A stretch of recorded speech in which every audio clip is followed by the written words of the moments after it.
بسم اللہ الرحمن الرحیم۔ مسائل اور معلومات کے سلسلے کے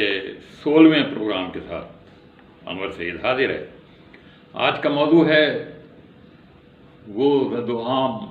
زبان زد و عام و خاص لفظ جسے لوٹا کہتے ہیں۔ لوٹا کون ہوتا ہے؟ لوٹا ہماری سیاست میں دراصل ان سیاسی لیڈروں، ان ارکان اور ان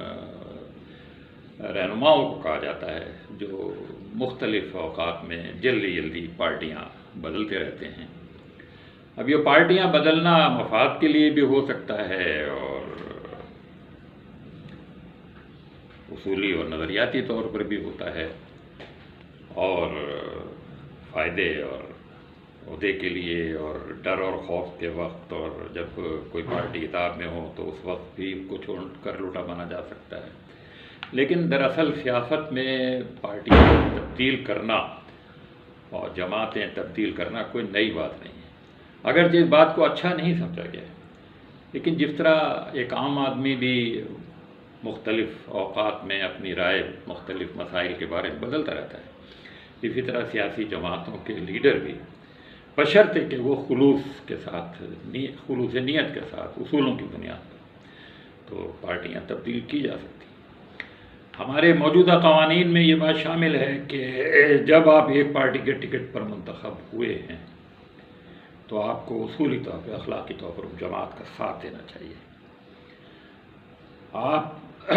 اس کی پالیسیوں سے اگر اختلاف کرتے ہیں تو اندرونی طور پہ ان کے اجلاسوں میں، ان کے شورا میں، ان کے اجلاس، ان کی میٹنگ میں آپ مخالفت کریں،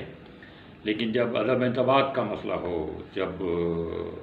بجٹ کا مسئلہ ہو، تو آپ کے موجودہ قوانین کے تحت آپ پارٹی کے خلاف رائے نہیں دے سکتے، اور اگر آپ دینا چاہتے ہیں تو آپ استعفیٰ دے دیں اور استعفیٰ دے کے انتظار کریں یا کسی دوسری جماعت میں چلے جائیں۔ استعفیٰ دے کے جانا کوئی بری بات نہیں، لیکن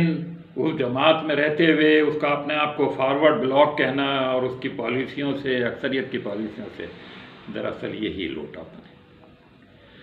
اگر ایسا کوئی مسئلہ نہیں ہے، اگر وزارت کا مسئلہ نہیں ہے، اگر مفاد کا مسئلہ نہیں ہے، اگر کوئی انتخاب نہیں ہے، اگر اعتماد کا مسئلہ نہیں ہے، اگر اسمبلی میں کوئی اہم مسئلہ نہیں ہے، تو آپ اعلان اپنے نظریات کا، اپنے اختلاف کا اظہار کر کے پارٹی چھوڑ سکتے ہیں، اور پارٹی چھوڑ کر کے آپ چاہے فوراً، چاہے تھوڑے دنوں بعد کسی اور جماعت میں شامل ہو سکتے ہیں۔ یہ عام سیاست کا اصول ہے، بلکہ دنیا کے بعض جمہوری ملکوں میں، جن کو ہم جمہوریت کا بابا کہتے ہیں، ان ملکوں میں تو ایسے موقع پر بھی مخالفت کرنے کو کوئی برا نہیں سمجھا گیا ہے۔ لیکن بہرحال ہمارے ملک میں چونکہ اصول اور نظریات سے زیادہ مفادات کا مسئلہ ہوتا ہے، اس لیے ان مفادات کی وجہ سے جو لوگ پارٹیاں بدلتے ہیں انہیں کبھی بھی اچھی نگاہ سے نہیں دیکھا گیا اور نہ دیکھا جانا چاہیے۔ ہاں، جب جمہوریت مستحکم ہو جائے اور جب مفاد کا مسئلہ نہ ہو، جب وزارتوں کا مسئلہ نہ ہو، جب اپنے کاموں میں رکاوٹ پڑنے سے مخالفت پر آمادگی کا مسئلہ نہ ہو، تو آپ اس پارٹی سے استعفیٰ دے سکتے ہیں، اس پارٹی کی پالیسی، لیکن اس پارٹی میں رہتے ہوئے اس پارٹی کی اکثریتی فیصلے کی خلاف ورزی کرنا، یہ دراصل، اور اس میں ہماری اردو شاعری میں، مزاحیہ شاعری میں تو لوٹوں کے لیے بہت کچھ کہا گیا ہے۔ تو لوٹے، کسی کو لوٹا قرار دیتے ہوئے یہ بات ملحوظ رہنی چاہیے کہ وہ مصیبت کے وقت اس پارٹی سے علیحدہ ہوا ہے، وہ کسی مفاد کے لیے علیحدہ ہوا ہے،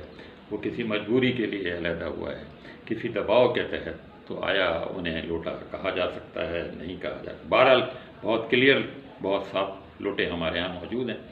جو ایک نہیں کئی پارٹیاں بدل گئے ہیں، اور ایسی پارٹیوں میں چلے گئے ہیں جو بالکل متضاد نظریات کی حامل پارٹیاں تھیں۔ ملتی جلتی پارٹیوں میں آپ جائیں تو آپ کہہ سکتے ہیں، لیکن بالکل متضاد جماعتوں میں جانے کا مطلب یہ ہے کہ آپ اس کے کمیٹڈ نہیں تھے، آپ کسی مفاد کے لیے، آپ کسی فائدے کے لیے، آپ کسی کے دباؤ کے تحت، آپ کسی کی مخبری کرنے کے لیے آپ اس جماعت میں شامل ہوئے، اور اس جماعت میں شامل ہو کر آپ نے اندر بیٹھ کے وہ کردار ادا کیا جو آپ کے بھیجنے والوں نے، جو آپ کے شامل کرانے والوں نے آپ کو جماعت میں کروایا تھا۔ اس لیے آپ تو صاف لوٹے ہی قرار دیے جائیں گے۔ اللہ تعالیٰ ہمیں اس برائی سے ہمارے سیاستدانوں کو، ہمارے رہنماؤں کو محفوظ رکھے. اب اجازت دیجیے. اللہ حافظ.